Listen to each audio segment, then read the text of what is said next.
Welcome to Sports Talk. Hello, welcome. This is Nick from Talk About Sports, and today we're going to go over the 2022 Chicago Bears salary review and offseason moves for 2022.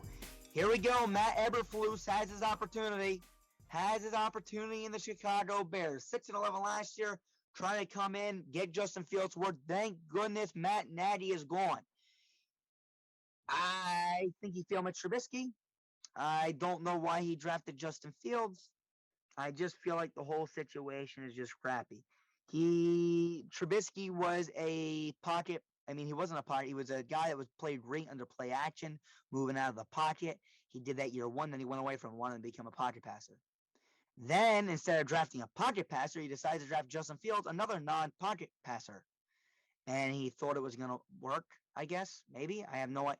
Here we go, Eberflus. Fresh start here. Chicago Bears, let's hope for the best. 6-11 last year. Let's see if they can piece some wins together. This is a mock offseason, a mock free agency, and a mock draft. Let's see what we got the Chicago Bears doing. The Bears. Let's see. Here you go. Here's the first slide. These are the guys that are currently under contract. The guys in green, if you cut them, you would save money. The guys in red, if you cut them, you would lose money. Right now, you got $27.4 million in cap space. Here we go. Look, if you cut someone like Robert Quinn, you would save $4.4 million. If you would cut Eddie Jackson, you'll lose $3.5 million. There's no reason to cut a guy in red. Guys in green, you got to consider some of them, especially if they have a higher cap hit. But we'll see what happens. Let's go now to the next slide. Let me know what you guys think here. Let me know who you would cut, who you may bring in, who you would restructure. We don't do restructures on these videos. We will do cutting. We will do signings with the cap space that you have. But let me know what you guys would do with this slide, and let's go to the next one, the notable losses. Here are the notable losses. First things first, I want to give a huge shout out to our numbers guy. Without him, we wouldn't have these expected contracts or the percent of stats played. Noah, the ankle biter, Thompson. Really, Noah, I want to thank you for all that you do. All right, here we go. First things first, wide receiver Allen Robinson. He has expected contract a 3-year, $48 million deal. He played 55% of the snaps. Next guy, defense tackle Akeem Hicks, has a 2-year, $17 million expected contract. He played 28.7% of the snaps. Next guy, guard James Daniels, he wants a 5-year, $50 million deal. He played 100% of the snaps. Next guy, Jermaine Ifedi, right tackle, 2-year, $12 million deal. He played 36.8% of the snaps. Next guy, quarterback Andy Dalton, his expected contract, a 1-year, $7.25 million deal. Played 36.7% of the snaps. And next guy, left tackle Jason Peters, 1-year, $2.5 million deal.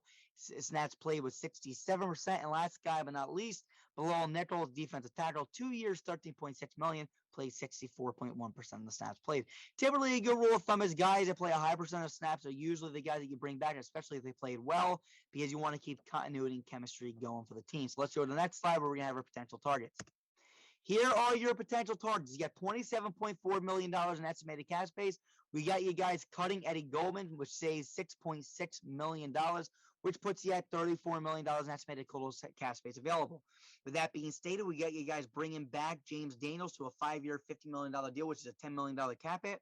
We got you bringing in Bilal Nichols to a 2-year, $13.6 million deal, which is a $6.8 million cap hit. We got you bringing in Ted Karras to a 3-year, $12.9 million deal, which is a $4.3 million cap hit. We got you bringing in Tom Compton to a 1-year, $1.8 million deal, which is a $1.8 million cap hit. And we got you guys signing Marquez Valdes-Scantling to a 3-year, $24.9 million deal, which is an $8.3 million cap hit. Now, with all that being stated, you're at $21.2 million in total cost, and you got $2.8 million in estimated cap space available. With this being stated, team needs, you need a wide receiver, an interior offensive lineman, offensive tackle, a defensive tackle, a linebacker, and a cornerback. We got you guys re-signing James Daniels. We got you re-signing Bilal Nichols. With that being stated, we got you signing Marquez Valdes-Scantling, a wide receiver. We got you signing Ted Karras. We got you signing offensive tackle Tom Compton. And then in the draft, since you don't have a first-round pick, we got you drafting Roger McCreary in the second round to fill in that cornerback need. And in the third round, we got you guys bringing in Channing Tindall, who is a linebacker. So now let's go into your 2022-2023 expected depth chart. Here's your expected depth chart. Now, on the top left corner of your screen, you see $2.8 million in estimated cap space available. This is the amount of cap space you'll have after bringing in those guys. And again, not terrible here when you look at it on paper. First things first, we'll go with orange. Orange means the guys you're resigning. You're resigning James Daniels, and you're resigning Bilal Nichols. The guys in green are the guys that you're signing in free agency. Ted Karras, Tom Compton, and Marquez Valdes-Scantling. These are cheaper options for offensive linemen, but good options for offensive linemen, because in all reality, you guys need offensive line. You got to protect Justin Fields. You get your rookie Tevin Jenkins, the left tackle, struggled a little bit last year, but I mean, I had him rated as probably a top, I think it was about 6'7" offensive tackle last year. I got to go back and look at it. You had Cody Whitehair at center, but bringing in cheaper options because you don't have a ton of money, but again, good options. You're bringing in a wide receiver, Marquez Valdez-Scantling with Daz Newsome and Darnell Mooney. You have Fields and Montgomery with Cole Kmet still at tight end. Hopefully he can start getting into his untapped potential. And then you look at the defensive line. The defensive line's not bad either. Bilal Nichols, Mario Edwards, Khalil Mack, and Robert Quinn.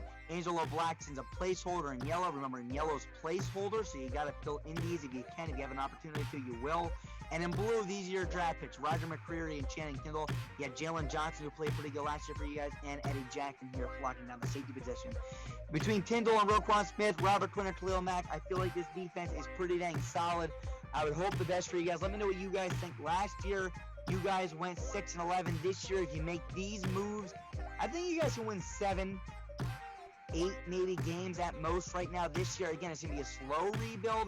You got to build it from the ground up. First year for Justin Fields in the new system. It's going to take a while. If you don't think so, then you're just a moron. Let me know what you guys think in the comment section below. I wish the best for the Bears. And let me know what you guys think in the comment section below. But see you guys soon. Peace. We are built better.